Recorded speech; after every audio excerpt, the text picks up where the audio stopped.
I'd like to move over to the next portion of our program with the topic of destination resiliency. And I'd like to call up on stage Ms. Liz Ortiguera, the Managing Director of Bridge XP Advisory. Ms. Liz, let's give her a round of applause. Thank you so much. And I have to say, I'm never more happy than when I'm speaking in the Philippines. I'm born in the U.S., but both my parents are Filipino, so I'm a proud Filipino American. And maybe, actually, I told Eric I would announce it here, but I'm also, in addition to my own consultancy, Bridge, I just got appointed MD of Asia Pacific for WTTC, which is a new role. So, what is the key to success? Now, is it IQ or EQ? This is a bit of a trick question because actually research shows it's AQ, adversity quotient. So I would, I consider this analogous to resiliency. So why is it important and what is destination resilience? Anticipating challenges, developing readiness, building capacity, and adopting a holistic, multi-stakeholder approach to ensure healthy and holistic destination management. Just before I arrived here in Manila, I actually took 24 hours to travel from Goa to Mumbai to Singapore to Manila to get here today because I was at G20. And the thing that amazed me is that hearing from top 20 leaders in the region, both public and private, the ministers and the CEOs of some top travel companies, everybody's speaking the same language. Everyone believes in the importance of holistic collaboration and alignment, and that means destination management. So what is resilience compared to sustainability? So resilience, if you think about it, and I know you're all probably thinking, oh, we're still trying to address this challenge of sustainability, but resilience is a key part of that. And it's actually the foundation that you need in order to be sustainable. And so what does it mean? What's the difference between the two? For timing, it's immediate. Sustainability is long-term. The focus is on disruptions and impacts. And sustainability is about balance. So for capabilities, it's about adaptability, regardless of whatever comes at you in different directions. And I'll give you a definition of those key areas. And stability. And what is scope?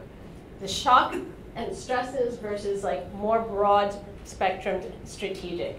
So the one thing that I know and I'm so proud of in the Philippines, I know that the resiliency factor of this country is amazing.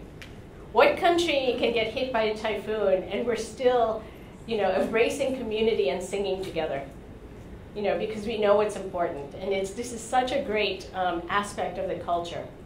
So one thing, and I'll share with you a bit more about statistics about Filipinos as well.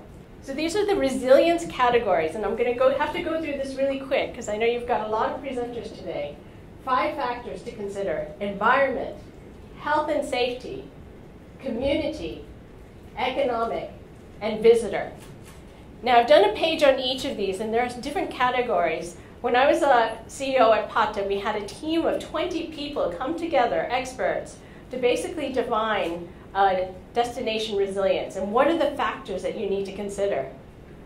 And so I'm going to leave this in my deck. I'll give my deck to the organizers and you can get a copy. But just as an example, environmental resilience, these are the things that we have to prepare for. And all of you are in hospitality and none of you operates in a box. Your asset is only as good as your engagement with the environment around you and how it interacts with your property. So consider yourself as one stakeholder in that asset. And I'll give you a prime example. I got invited last year by the Minister of the Maldives to go visit a spectacular new property in the islands.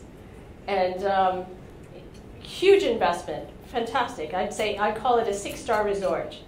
And then when they were touring me around, they said to me, oh, we established this turtle foundation because our local sea turtle, which is a great appeal for their divers and their guests, is they were discovering they had plastics in them.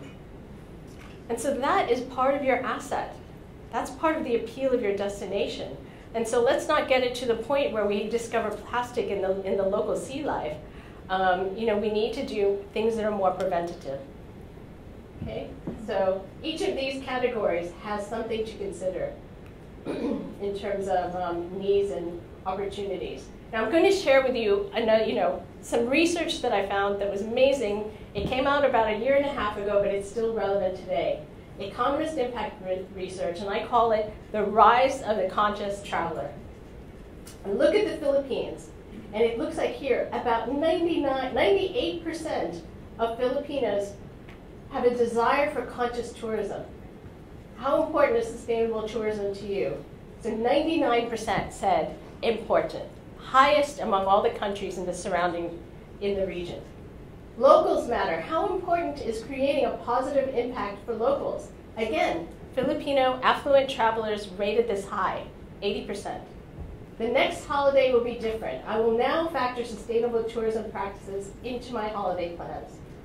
The majority. You add in, if you look at agree, 62%. So this research, I gave you the QR code here. You can read the research if you scan this, and you can download the report. I'll just wait for a moment so you can do that. And I'll highlight this movie. If you haven't seen it, this is like the Seaspiracy of the travel industry. You can find it on Apple TV. This is an important documentary that chronicles, the challenges and the negatives that we can face if we don't prepare properly in travel. So The Last Tourist, I highly recommend this movie because consumers are watching it. Because this is such a big topic, destination resilience, I'm going to give you 2 resources where you can learn more either yourselves or share it with your team.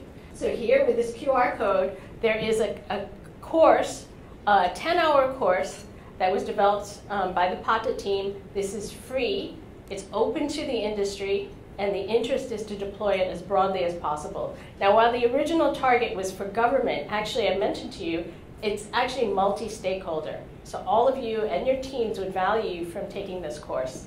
So this is one course that I would recommend, and that's the QR code. The second course I would recommend, this is from Cornell. And I collaborated with Megan Epler-Wood, and this is called Sustainable Tourism Asset Management Program. There's a nominal fee for this one. It's more comprehensive. It has 20 experts speaking on the topic, and they had invited me to be one of them. And it is, again, you can obtain it through the QR code. So basically, in 10 minutes or less, that's an overview of destination resilience. And so really, I think that some of the components that we have to consider, they're coming. These are things that are going to impact us. And I know here in Manila, you deal with flooding, you deal with challenges, to your reefs.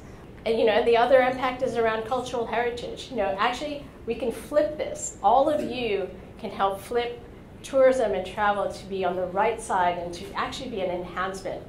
I've seen destinations and hoteliers that have been able to revive the local arts, local cultures. So bring a sense of place. Make sure that we're doing no harm to our locale, but we're actually a positive influence on the environment and the peoples around us. And it's really, you as hospitality industry leaders, it's in your hands. You are the portal to the destination. And so it's in your hands to introduce very properly to business and leisure travelers your destination. And so, let's take that up. I think, we've got a great collection of leaders here, and let's continue to be proud of what the Philippines has to offer. Thank you.